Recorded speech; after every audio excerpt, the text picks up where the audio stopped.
Alright, so I remembered a game that I made up a few months ago that I was having fun playing with friends and family. And I feel like, I don't know, if we had fun with this game, maybe you guys would too. So it's just a fun little game idea.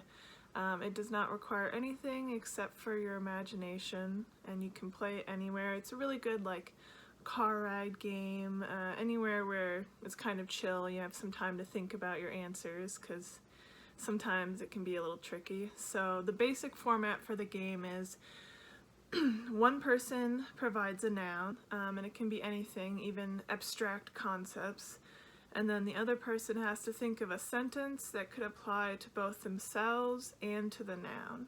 So I'll give you some examples. Grass. I love to soak up the sun.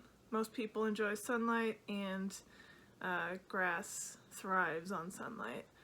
Cardboard. I'm stronger than I look, which, you know, might depend on how strong you think you are and how strong you think cardboard looks.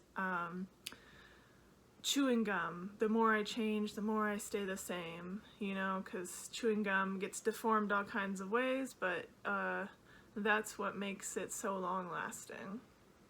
So the possibilities are endless, and I thought I would just go through one example with you to kind of get your creative ideas flowing if you want to play this game. So for the example of pizza, how can we break this idea down to come up with sentences?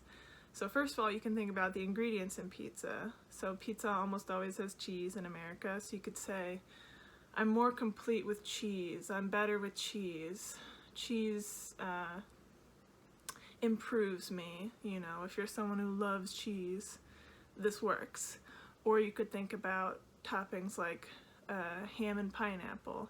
You know, sometimes I'm a little controversial, but usually people like me. That could be another way to describe pizza and yourself, depending on if you ever dare to be controversial, I guess.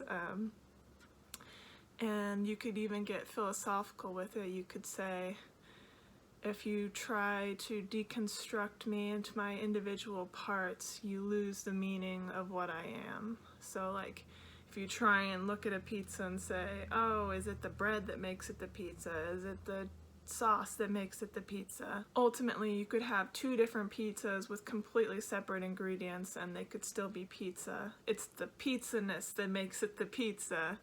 And in the same way, you can't necessarily understand a person by breaking them down into, well, they're a girl, or they're a parent, or they're a student, or they're smart, or dumb, or whatever. These are all smaller parts of something more intangible. So don't be afraid to get philosophical if you and your friends enjoy that kind of thing. So then you can look at some of the boundary conditions for the nouns. So for example, pizza goes in the oven, and if you leave it in too long, maybe it gets burnt. So this one's a bit of a stretch, but you could say like, if you leave me in the heat too long, I'm worthless, you know, like if I stay out in hot temperatures too long, I'm sweaty and gross and I can't think straight. And you leave a pizza in the oven too long, it gets burnt. It's a little bit of a stretch, but sometimes it's okay to stretch the definitions to make it work. That's part of the fun. And it doesn't have to be like, this sentence is me all the time, as long as it's like some little thing that applies to you. We're all a constellation of different definitions that don't fully describe us, so that's totally fine. And then one of my favorite things for trying to come up with sentences is to think about, how do people interact with this noun? So for example, pizzas are at parties a lot. You could say, if you're looking for me at a party, I'm probably at the snack table. And this can also be a source of limitation, because depending on how particular you want to be, you might not be able to say, I'm always at the snack table at a party, because not all parties have pizzas. So it depends on how pedantic you're feeling with your friends, but sometimes the limitations make it more fun to try and find that perfect sentence. And then you could also say, well, people eat pizza when they're sad, so you could say,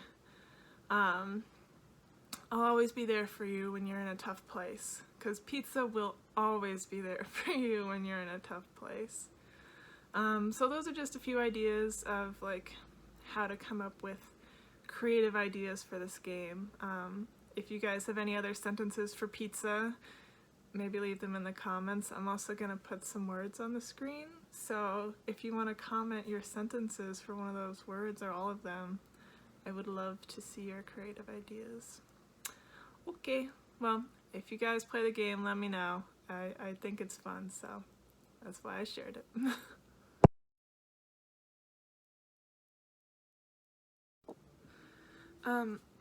I almost forgot when I was recording before to give you guys some examples of abstract concepts. So for, it's not exactly abstract, but like radar waves, you can't see them really, but you could say, people rarely notice me, or I pass right by people and they don't notice. For time, you could say something similar, like, blink and you'll miss me. Or courage. People don't always see the fear underneath when they look at me. Like, it's kind of a subtle one, but you know, a lot of people are good at hiding their fear, and courage, a la The Lion King, does not always mean the absence of fear, but simply working through it. Abstract concepts are definitely a lot harder, and it depends on what you define as abstract. Like, for some people, light is an abstract concept because it's not a physical material, or gravity is. Whereas technically, they do have some physical component. Anyway, you can decide how hard you want the game to be, if you want to skip hard words, because sometimes random words you would not expect to be hard are just unexpectedly tricky. But yeah,